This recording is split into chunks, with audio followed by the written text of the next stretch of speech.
Welcome back to Zeritov Sowing the Good Seed. We're diving into the life and legacy of Matthew the Apostle, a figure whose journey takes us from Roman taxation to the heart of Christianity.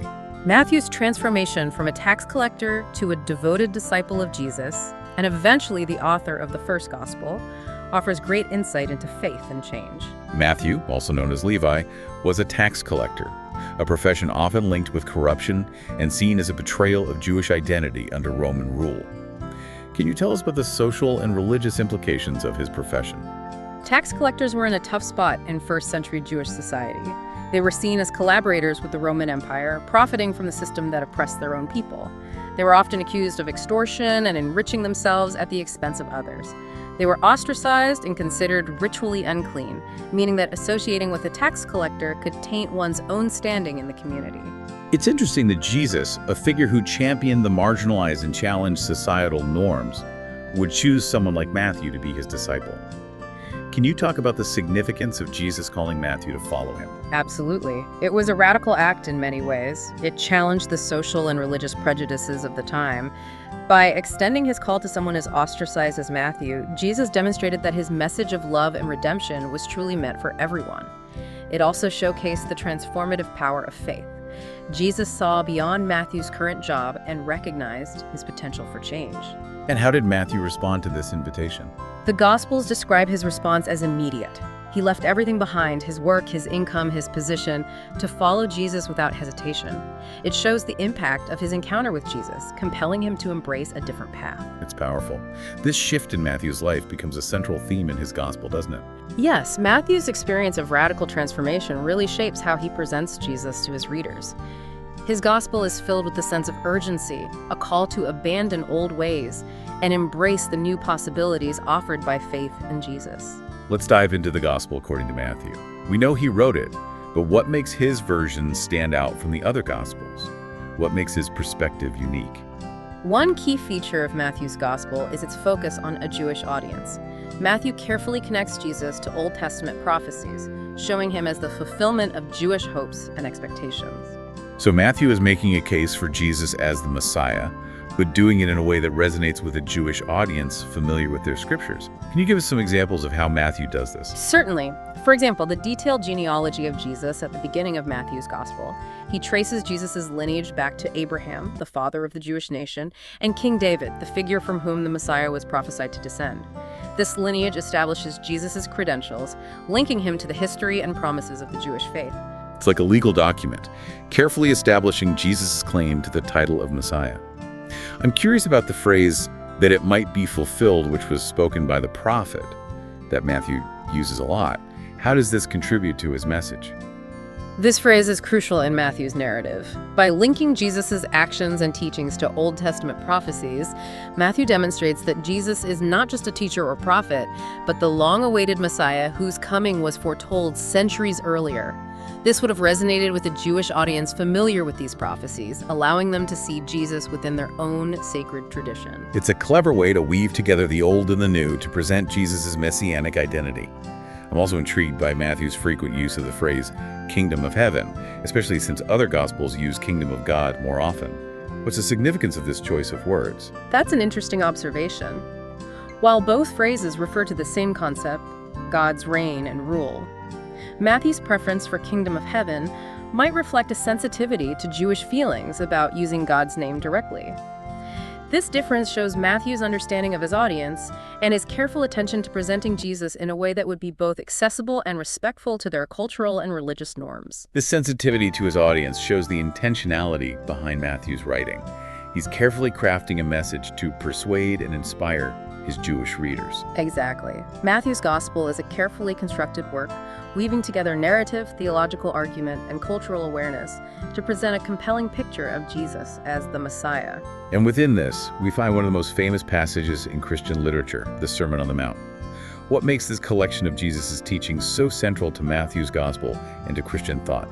The Sermon on the Mount is pivotal in Matthew's gospel. It's a profound exposition of Jesus' ethical teachings, offering guidance on how to live a life pleasing to God and align with the values of the kingdom of heaven. It covers many topics: from relationships and social justice to prayer and righteousness. It's like a constitution for the kingdom of heaven, laying out the principles that should guide Jesus' followers. That's a great analogy.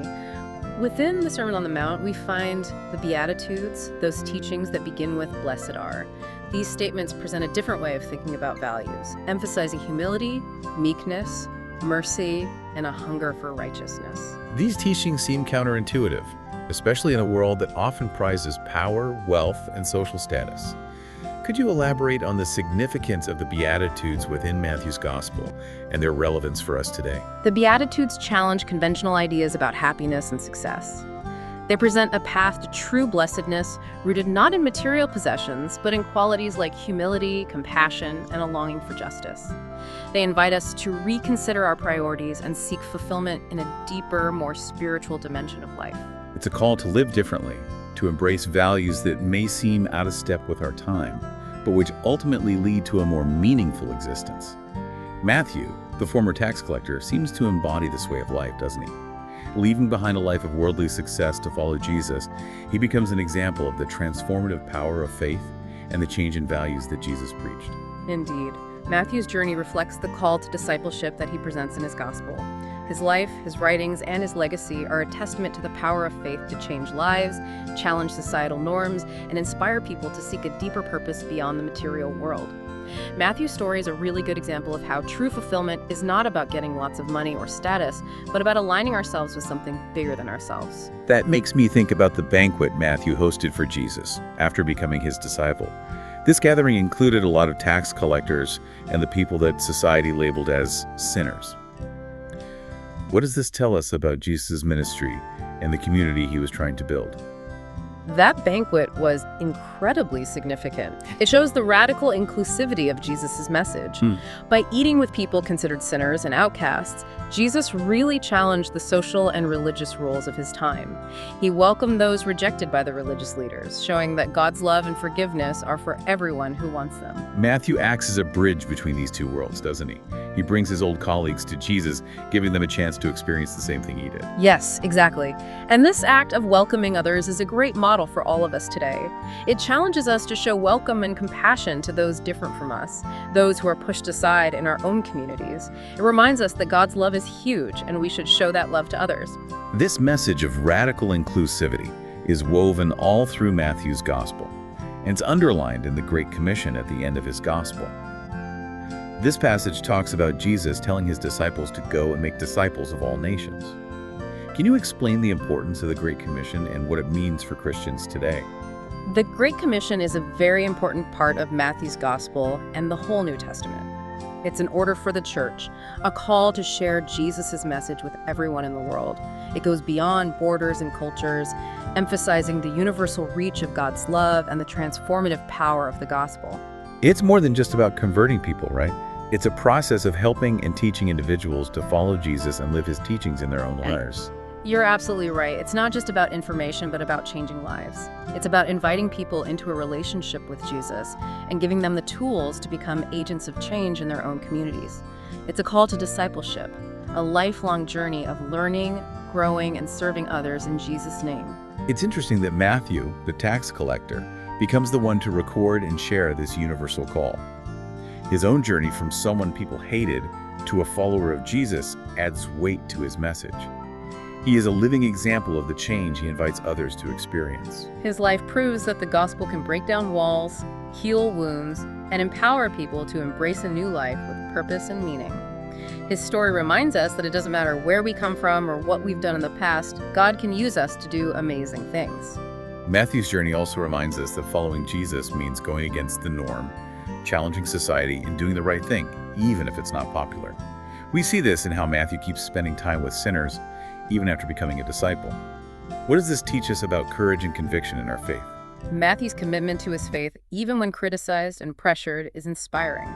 He doesn't avoid those who are marginalized or looked down on. He stays true to his values and shows that true discipleship takes courage and a willingness to be different. It's a good reminder that following Jesus isn't always easy. It often means going outside our comfort zones, fighting injustice, and showing compassion to those who are different from us. Matthew's life shows that true faith is not passive or private. It has implications for society and ethics that call us to act, speak up for the vulnerable, and challenge systems that are unfair. Matthew's journey shows how powerful faith can be, doesn't it? It's a story that still speaks to us today, reminding us that God can use anyone, regardless of their past, to accomplish his goals. Absolutely. His life challenges us to embrace the unexpected, to be open to change, and to dedicate ourselves to something bigger than ourselves. So, as we think about Matthew's life, what are some key things our listeners can take away and apply to their own lives? What can they learn from his story to deal with the complexities and challenges of faith today? Matthew's story offers a lot of wisdom and inspiration for us today. It reminds us that change is possible no matter what our past or current situation is like. Just as Matthew was transformed by Jesus, we can also experience deep change through faith. This message of transformation is really encouraging. It tells us that it's never too late to turn things around, take a new path, and find a bigger purpose. Yes, it is. Matthew's story also highlights the importance of including everyone and showing radical hospitality. He shows us that God's love is for every single person, no matter their background, social status, or perceived flaws. It challenges us to welcome and show compassion to those who are different from us, break down walls, and create communities where everyone feels like they belong. This message of inclusivity is especially relevant in today's world, which is often divided and polarized. It challenges us to build bridges instead of walls. And lastly, Matthew's life shows us how important courage and conviction are in living out our faith. He reminds us that being a disciple means standing up for what we believe in, even when it's unpopular or might cost us something. It challenges us to be agents of change, to stand up for justice, and to show God's love in the darkest places. Matthew's story reminds us that faith isn't just something personal, but a force that can change people, communities, and even history itself. His legacy inspires us to live lives with purpose, compassion, and courage. As we end this look at Matthew's life and legacy, is there a question or thought you want to leave our listeners with? Something that might get them thinking more about the things we've talked about today? That's a good question. As we think about Matthew going from a tax collector to an apostle, it's good to ask ourselves, how can we, like him, embrace unexpected changes in our own lives? What things are we holding on to that might be keeping us from really answering God's call? It's a call to look at ourselves, to see where we might be resisting change or not going deeper in our faith. You got it. And I think it's a call to action, too. How can we be like Matthew and build bridges in our communities? How can we be truly welcoming to those who are pushed aside or left out? How can we live out the values of the kingdom of heaven in real ways every day? It's a challenge to go beyond just talking and to actually show our faith through actions that make a difference in the world. Matthew's life reminds us that faith is not just what we believe, but how we live. It's about changing, showing compassion, and living out Jesus' teachings in practical and real ways. Thank you for sharing your thoughts on this amazing person. I hope our listeners are inspired by Matthew's story and will think about how they can also share faith, hope, and love in their own lives and with everyone around them. It's been great exploring this journey with you. I hope Matthew's legacy keeps inspiring us all to live with purpose, compassion, and strong faith. And to our listeners, thank you for being with us on this episode of Zaratov Sowing the Good Seed. We hope you'll join us again next time as we explore another inspiring story from Christian history.